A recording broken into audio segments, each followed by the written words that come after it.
નમસ્તે વિદ્યાર્થી મિત્રો, આરકે એજ્યુકેશન ચેનલમાં હું આપનું હાર્દિક સ્વાગત કરું છું। આજે આપણે ધોરણ 5માં જે પ્રકરણ નંબર 2 છે પૂર્ણ સંખ્યાઓ એ વિશે જોઈશું અને તમને સમજાવીશું। તો પૂર્ણ સંખ્યાઓમાં સૌથી પહેલા આજે જે ટોપિક આપણે શીખવાના છીએ એ છે પ્રાકૃતિક સંખ્યાઓ અને પૂર્ણ સંખ્યાઓ। જેમાં પ્રાકૃતિક સંખ્યાઓ આપણે જોઈએ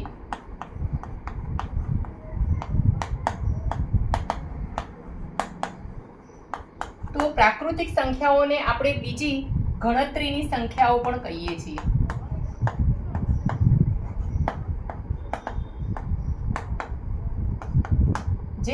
જેને સંજ્ઞા n વડે દર્શાવવામાં આવે છે અને એ 1 2 3 આગળ અનંત સુધી વિસ્તરેલી છે, એટલે આપણે એને અનંત કરી અને છગડીયો કૌંસ પૂરો કરીશું।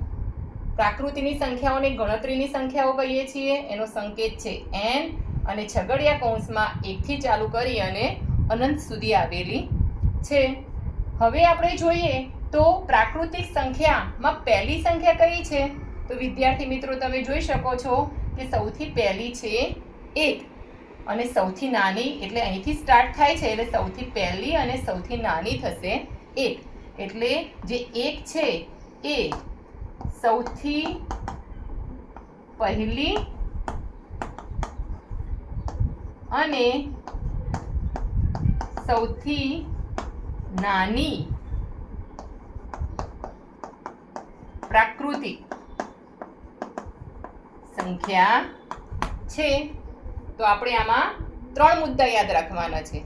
સૌથી પહેલા પ્રાકૃતિક સંખ્યાઓને આપણે ગણતરીની સંખ્યાઓ કહીએ છીએ, જેને n વડે દર્શાવવામાં આવે છે, જે 1 થી ચાલુ કરી અને અનંત સુધી આવેલી છે।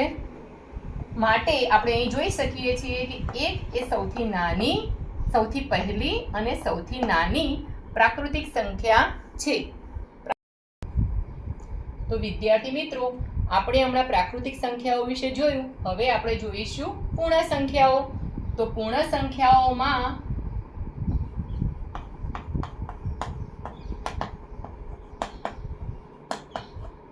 એમાં આપણે 0 થી શરૂ કરી 0 1 2 3 એમ અનંત સુધી આવેલી છે, જેને આપણે w વડે દર્શાવીએ છીએ। 0 1 2 3 એમ ઇન્ફિનિટિવ એટલે કે અનંત। તો આમાં પણ તમે જોઈ શકો છો કે 0 એ સૌથી પહેલી અને સૌથી નાની પૂર્ણ સંખ્યા છે। 0 એ સૌથી પહેલી અને સૌથી નાની પૂર્ણ સંખ્યા છે।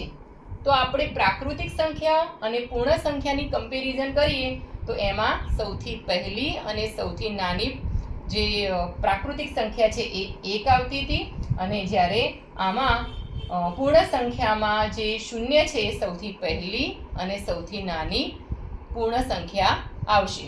પ્રાકૃતિક સંખ્યાને આપણે n વડે દર્શાવતા હતા, જ્યારે પૂર્ણ સંખ્યા છે એને આપણે w વડે દર્શાવીએ છીએ।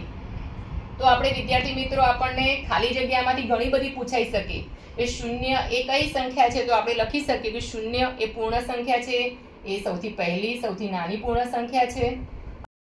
તો આશા રાખું છું કે વિદ્યાર્થી મિત્રો આમાં તમને પૂરેપૂરી સમજણ પડી હશે। હવે આપણે નેક્સ્ટ ટોપિક લઈશું સંખ્યા રેખાનો। તો એ જોવા માટે આપણી ચેનલને સબસ્ક્રાઇબ કરો અને વિડીયોને લાઈક કરવાનું અને શેર કરવાનું ભૂલતા નહીં।